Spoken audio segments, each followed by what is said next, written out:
I bet that at any given time, about half of the people you know are going through some sort of hardship, heartache, or difficult time or struggling with something.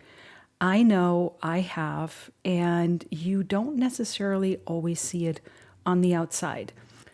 Today, I want to share a few of my favorite practices and tips for when I am feeling a little overwhelmed, when there's just too much going on in life, and there may actually be something that I'm struggling with. I always love to make a warming cup of tea. I always feel like when things are difficult, I want to retreat into my comfy home.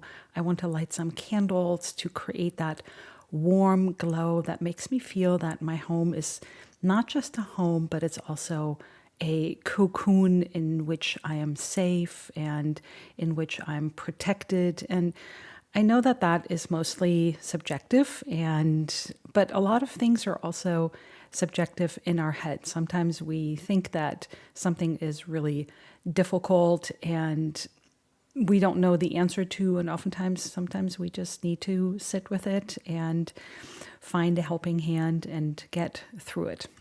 Baking is another practice that I love doing when things are a little bit difficult, and these are some of the images and clips of my newest sourdough cinnamon rolls that are literally so easy to make and so addictive. The recipe is in the description box below. I have made them more times than I can count or I'd like to admit, but they come out really well every single time. And a quick tip here as you're watching me rolling the cinnamon roll log, I have found that rolling it towards you instead of moving it away from you is really helpful because that log is long and heavy, and especially if your dough is already very fluffy, it's going to be difficult to move it, and then it's all the way at the back of the counter versus having it at the front of the counter for you to cut into it and to cut these little pieces that make the cinnamon rolls. I have also used dental floss for cutting it. You can also use a thread or, of course, just regular knife, and they bake beautifully, and then all you do is simply spread a glaze over it. So delicious.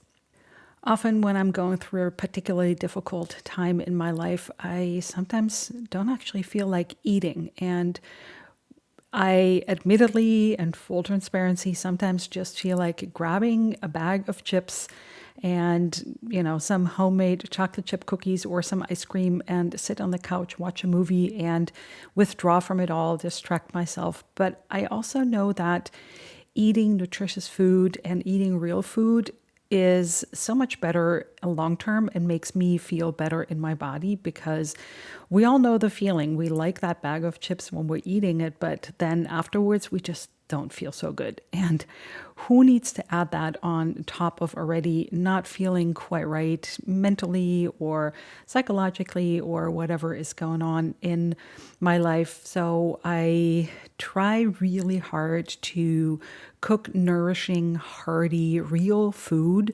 that makes me feel better once I've eaten it than worse. Also, just the mere habit of cooking is meditation for me. It's in the kitchen. I'm in the moment. I'm often not really thinking about anything else other than what I'm doing in the moment, and the smells of cooking something and the sounds of the onions sauteing in my pot is just very comforting. The kitchen is my happy place. It's where I enjoy being, where I get to be creative, where I get to be productive, where I feel like I'm making something that is good, not just for me, but also for my family, and that is healthy. And of course, I love sharing it with you because I often think that sometimes we run out of ideas and we just need a little bit of new inspiration of what we can make and what we can cook. A seasonal pumpkin soup, I like this better as a stew, is something that I keep coming back to all the time. The flavors of fall and the smells of fall is just, it's just what the doctor ordered, so to speak. This kind of slowing down in my kitchen also gives me a moment to pause and How often have we had somebody who cuts us off in traffic or somebody who snaps at us in a line at the grocery store? And while sometimes I feel really triggered when that happens, especially when I'm not feeling on top of things myself, I get more easily triggered. I like to remind myself that who knows, maybe this person is going through a really difficult time right now. Maybe their spouse said something really mean this morning, or they had an argument, or they lost a loved one. And we don't know. They don't run around with a sign saying, I am in pain, I'm not doing well.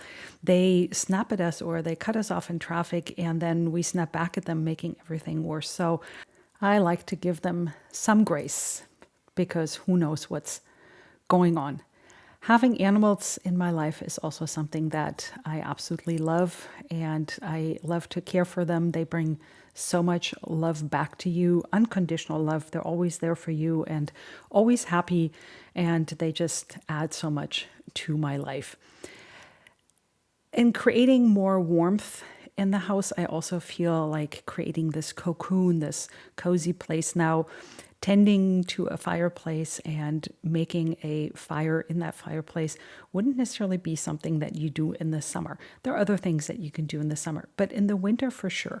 I love making a fire that is just so warming, and there's something about that glow of the flame, but also just setting up the fireplace. It feels like a very old-fashioned practice. Typically we just flip a switch and turn on the heater, but here you have to prepare it. You have to kind of stack the wood in the right way, otherwise it won't catch or it won't stay burning. And there's a bit of a practice, and again there is a bit of an art to it and a skill to it that can be learned, but it's so fun once you do that. And again, it drops you into the moment. It kind of connects me with my ancestors, because that's all they had when they lived in this house. Not my ancestors, but the people who built this house originally.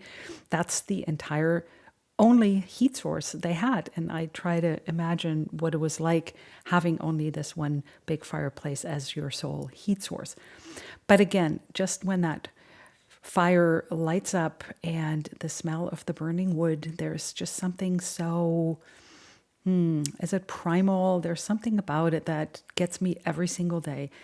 Every single time that we turn on the fireplace, the crackling of the wood, the smell, the warm glow of the fire, just that sound of it, the whole atmosphere just lends so much to the evening, and it makes it absolutely cozy. And of course, it's warm. It's nice and warm, and you feel, again, like you're in your cocoon, you're protected, and you're enjoying the evening here.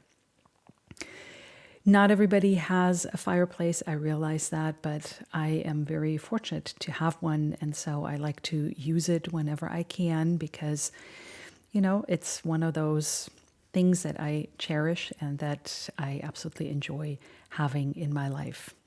An evening with more candles in front of the fireplace, reading a good book is just exactly what I need.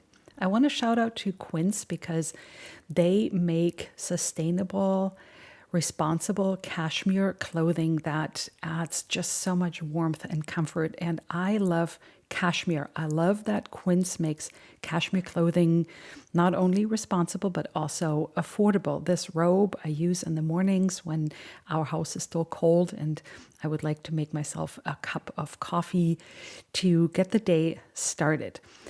On top of that, they have some supplements. That is a new line that I like to also go back to when I need some little extra stress support.